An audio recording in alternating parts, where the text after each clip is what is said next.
Salutations. Contrairement à ce que l'on pourrait penser, Poséidon, ou Neptune, n'est pas le seul dieu de l'océan de cette mythologie.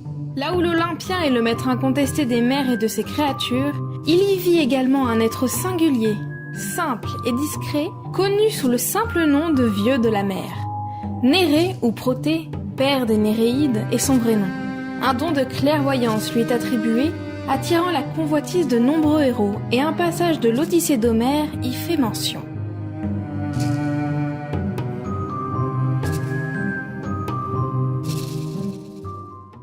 Télémaque, fils d'Ulysse à la recherche de son père, était venu voir le roi Ménélas, rentré de la guerre de Troie, pour lui demander des informations.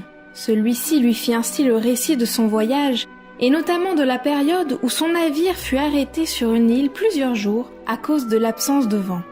Le roi, soupçonnant ce contretemps d'être le fait d'un dieu, une nymphe de la mer du nom d'Idotée vint à sa rencontre et lui confia comment capturer le Vieux de la mer afin de lui poser la question.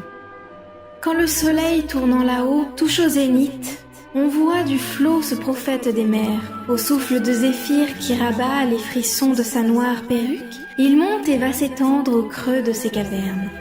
En troupe autour de lui viennent dormir les phoques de la belle des mers, qui sortent de l'écume, pataugeant, exhalant l'âcre odeur des bas-fonds.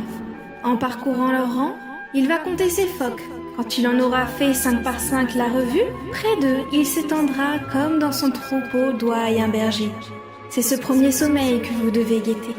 Alors, ne songez plus qu'à bien jouer des bras. Tenez-le quoi qu'il tente. Il voudra s'échapper, prendra toutes les formes, se changera en tout ce qui rampe sous terre, en eau, en feu divin. Tenez-le sans mollir, donnez un tour de plus. Mais, lorsqu'il en viendra à te vouloir parler, il reprendra les traits que vous lui aurez vus en son premier sommeil. C'est le moment, Seigneur. Laissez la violence, déliez le vieillard. Demandez-lui quel dieu vous crée des embarras. La symbolique de Nérée est extrêmement reliée à la mer. Il en est l'incarnation brute. Le vieillard en devient ainsi un être capable de prendre n'importe quelle forme, aussi bien douce que dangereuse, cherchant toujours à fuir, telle l'eau glissant entre les doigts d'une main, et lié à toute créature marine, les protégeant comme un berger son troupeau.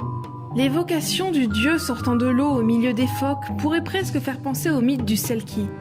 Mais cela, ce sera pour une autre histoire.